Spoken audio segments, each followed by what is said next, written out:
On paper, I love the idea of this episode. On screen, well, it's not a dumpster fire, but it is a mess. Was released from the hospital with second-degree burns. Wow.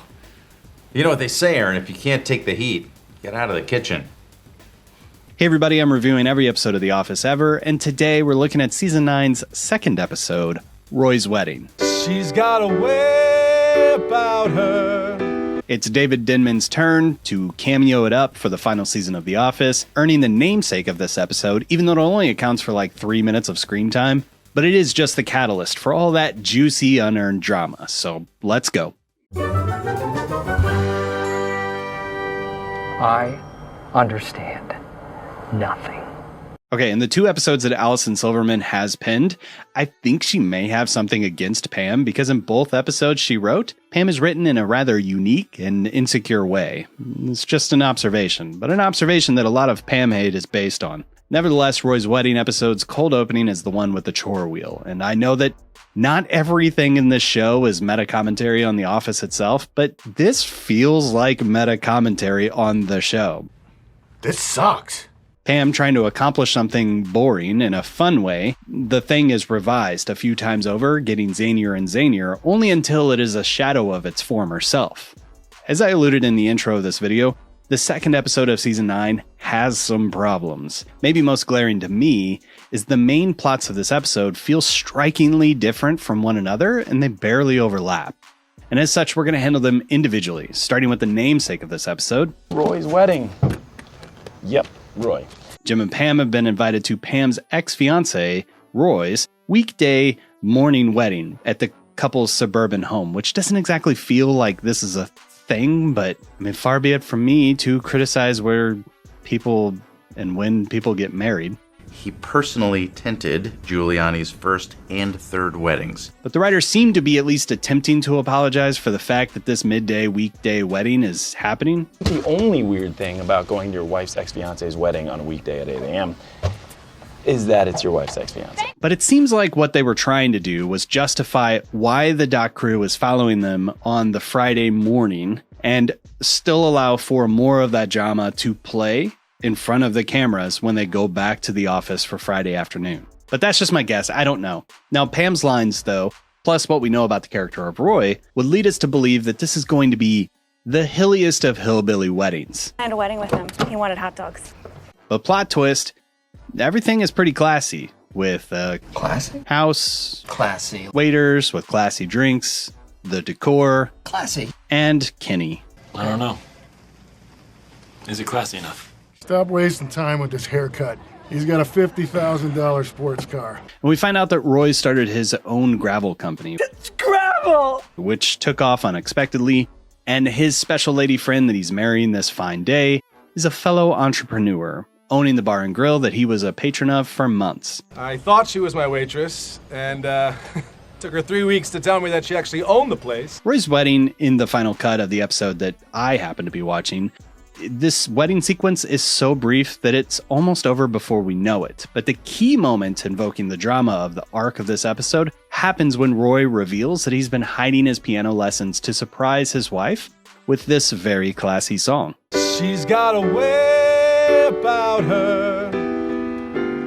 I don't know what it is. Classy move. That is a very important moment, but also this exchange between Roy and Jim, in which the ex says that he dodged a bullet by not marrying Pam. Gotta dodge the bullet on that one. Not classy. Not classy at all. Day class A. French. Classy? Which is like, don't say that to any... Roy is a dick. That's a dick move. Chris's exposition here, while it's not explicitly stated outright in the cut of the episode that I'm watching at least, Roy for sure invited Jam to the wedding to showboat how awesome he's doing. And she's loyal, which is what I think Roy needs. Holler in the comments if you agree or disagree passionately. Also join my Patreon. Either way, Roy's surprise for his wife sparks a conversation on the drive home that many couples have had once the newness of a relationship wears off. Do we know everything about each other? No. Now, credit where credit is due. In a typical sitcom, this might be where the characters begin to act irrational because they are so well connected. For example, imagine if this were Michael and Jan. Michael might do something so extreme to prove his point that, they don't know everything about each other. But in the end, the resolution would be, it's a good thing to know things about each other. Aw. But that's not the story that they're telling here, because in this case, we know that Jim knows that he's not telling her everything about his business that he just started on the side. I decided yes anyway. So I'm thinking there's another conversation coming, and it's hard to know when that will be. Like I said, Pam seems to know that something is up with her husband. He's been taking phone calls, shielding text from view, and Pam puts it all out there on the line to see if Jim will fess up to whatever he's hiding. Between your birth and the last 2 days, something you just haven't had the chance to tell me. But he's got that stuff down on lock. He denies. Give it up, Beasley. You know me too well. And she concludes, I think maybe there actually is something I don't know about Jim. I mean, she thinks he's cheating, right? Okay. Meanwhile, and I'm being gracious with this description, we kind of have a bizarro plot line to what we just witnessed with Jim and Pam. And it starts with Clark feigning a new business opportunity to lure Erin into his apartment to, I guess, seduce her. Which is...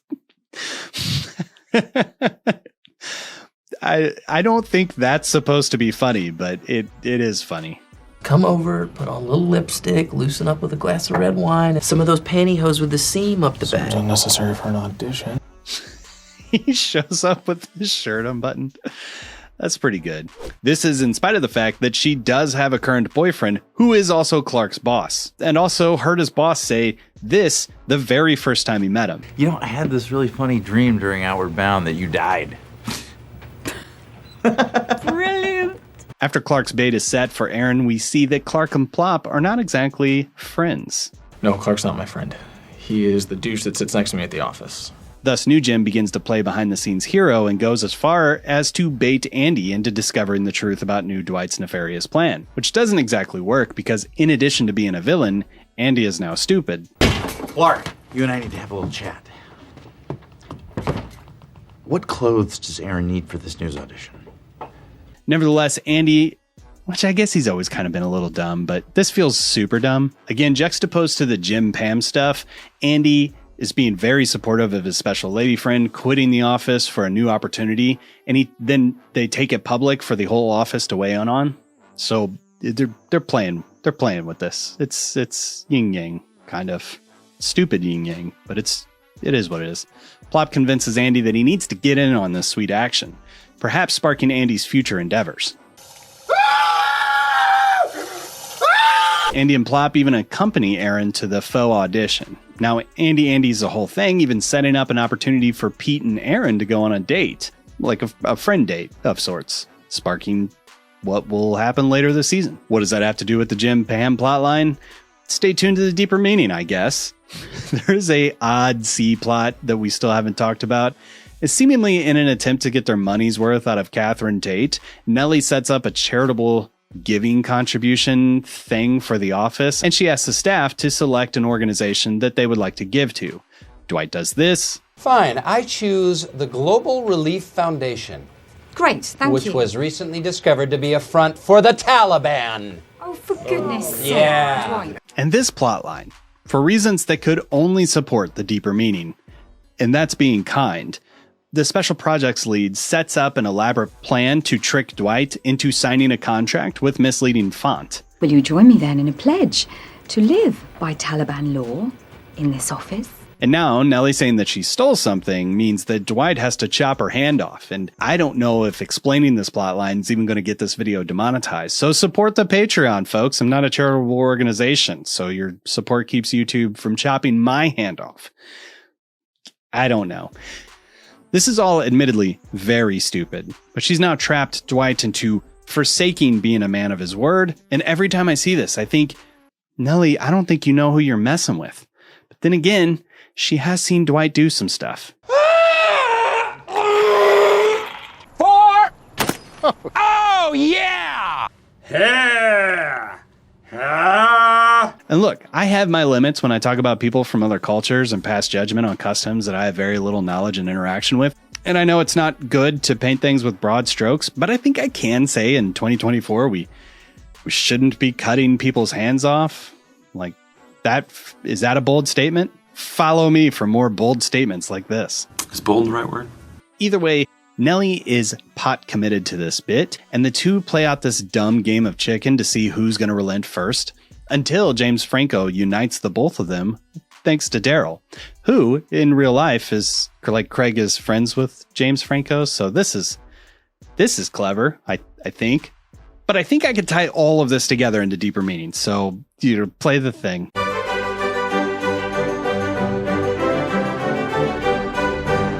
What does a bean mean? Someone please explain it to Captain. Okay, let's start with an obvious thing to talk about. A lot of Pam hating fuel comes from this line. Come on, if it wasn't for you, I never would have met Laura. I mean, seriously, gotta dodge the bullet on that one. Just kidding. You're welcome. And I've seen a billion comments on the Pam hate video and elsewhere around the web, connecting this line to how the rest of the season 9 Philly arc is going to play out, laying all the blame at Pam's feet, that she held Roy back, and that's what she's doing with Jim now. And I just want to clear the waters here with what I believe the writers are doing. Yeah, that is exactly what they are suggesting is happening here. That Pam is in danger of holding Jim back. In Jim's mind, at least. And it is just in Jim's mind, because to be clear, do we have any evidence that Pam was ever holding Roy back? When are we gonna go on a date? I hate that too. Nothing comes to mind, but we actually do have evidence that Roy was holding Pam back. Because that was a plot of an entire episode of The Office. So you're not doing it. Come on. Roy's right. There's no guarantee it's going to lead to anything anyway. Roy said that. But in reality, could Pam have held Roy back? Well, as an old man now, I can say life is weird and sometimes our situations change and it can impact us to our core and cause us to think and act in very different ways from when we did when we were just kind of in a groove. And in this case, maybe Roy hitting rock bottom, having been dumped again, fired, and maybe facing criminal charges from this, eventually all led to him starting a business and finding love at a bar grill instead of trashing one. But none of that matters because I think it's missing the dramatic purpose of this sequence at Roy's wedding. Jim's journey here was to hear how well Roy is doing after he started his company. It really doesn't have anything to do with Pam. It's both seeding in his mind, though, that Pam could be, but shouldn't be, holding him back from his dreams. It's validation and vindication of what Jim's hiding from Pam, which is why he ultimately seems to decide that he should keep it under wraps. King Tut. Even though in reality, this would have been the absolute easiest point to just say, hey, here's something. I've been obsessing about this business opportunity, and I told the guys I wanted them to keep me informed with what's going on. That's who's been texting me all day. And look, starting this company would be a risk to everything that we hold near and dear, but we're Jim and freaking Pam. We know everything about each other. What do you say? What do you, like, we want to do this weird, crazy thing now that you're feeling insecure about how normal our life is, even though like 2 days ago you told the camera crew that you don't want anything to change and nothing be weird? But instead, he just keeps it quiet. Because in his mind, Pam is perhaps subtly shifting from victim to villain, meaning that at one point he felt bad about deceiving Pam, but now he's maybe thinking he's doing the right thing by keeping Pam out of the way so he can pursue his dreams. Pam's journey, on the other hand, is to be shook by seeing how different Roy is now, and to then get fixated on this idea that their marriage has become routine, sending her spiraling a little bit, and thus maybe being a little bit more sensitive and sensing Jim's suspicious behavior. But I'm telling you, Silverman liked writing Pam as a suspicious wife. This second episode of the season is continuing to explore the motivations that will fuel the drama this season. And while I hate it, it's honestly a pretty good examination of what could cause even the strongest of marriages to fail. I don't hate it. I just don't like it at all. And it's terrible. Communication is always paramount in any relationship and or partnership. And I think that Daniels was always intrigued with the silence that Jim can say so much with. Oh.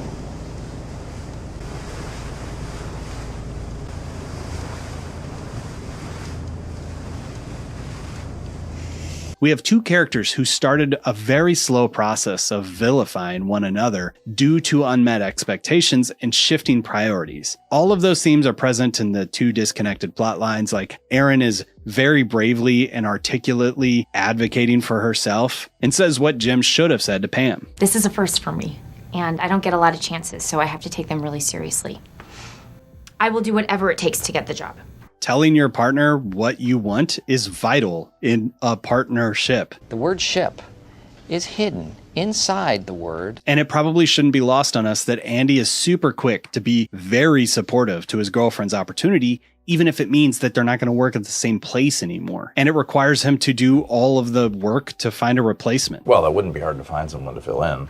Then throughout this episode, we see a couple work together and try to make this opportunity a success, juxtaposed to Jim and Pam not doing that thing, until Andy later makes the whole thing about himself, sowing the seeds of catastrophe for his future, but also perhaps foreshadowing what will happen with Jim and Pam. Obviously, it's a different situation, but the parallels are there nonetheless, I think. And this growing sense of anxiety and dread for Jim and Pam's future, where Jim is hiding a major decision that he's made, and Pam's thinking that maybe he's having an affair, those emotions are intended to be heightened by this feelings inspired by the Dwight Nellie story. That's my guess, at least. With secret and stupid motives that they have, which could be cleared up just by talking to one another, it's a game of chicken that these two characters are playing, in which the stakes don't have to be risked at all, and yet they'd rather cut their nose off to spite their face. Cut off your nose to spite her face. Okay. And I hate that I spent that long trying to justify why 3 stories have nothing to do with each other, but they also kind of have something to do with each other. Let's rate this. This is the worst.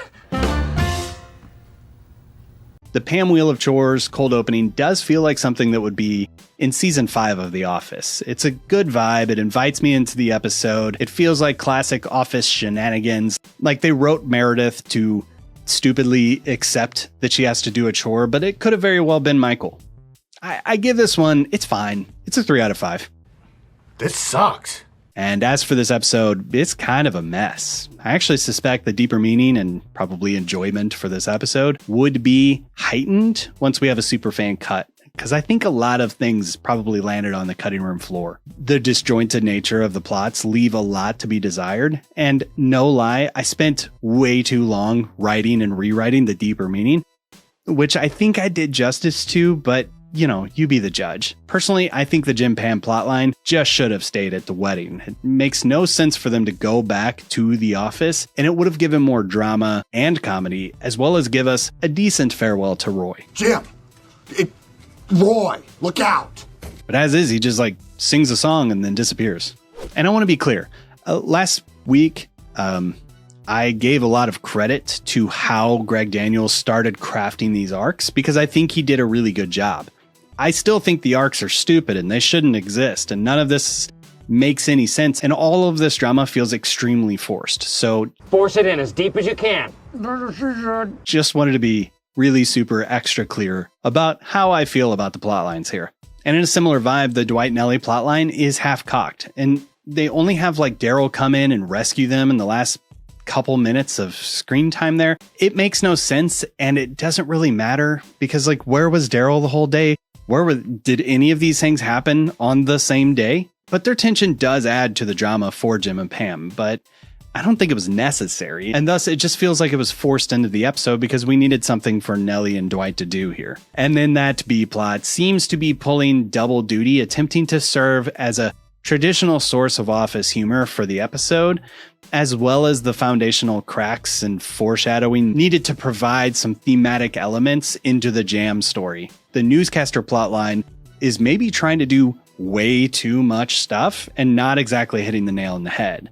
And then the Dwight Nellie plotline is not doing nearly enough, and it's just super weird. But I do like cheeseburgers. Pete, you want to take Aaron to get a burger or something? Yeah, whatever you say, boss. Roy's wedding needed to prove to audiences that The Office would be worth suffering through for its final season, and this episode failed to do so. I give it a 2 out of 5.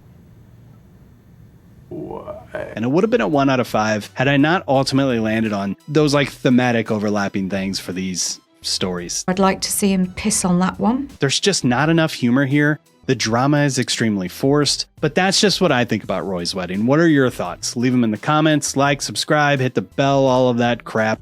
And the next time we're going to talk about Andy's ancestry, which is an episode of The Office. Riveting stuff. Thanks for watching, and we'll see you next time.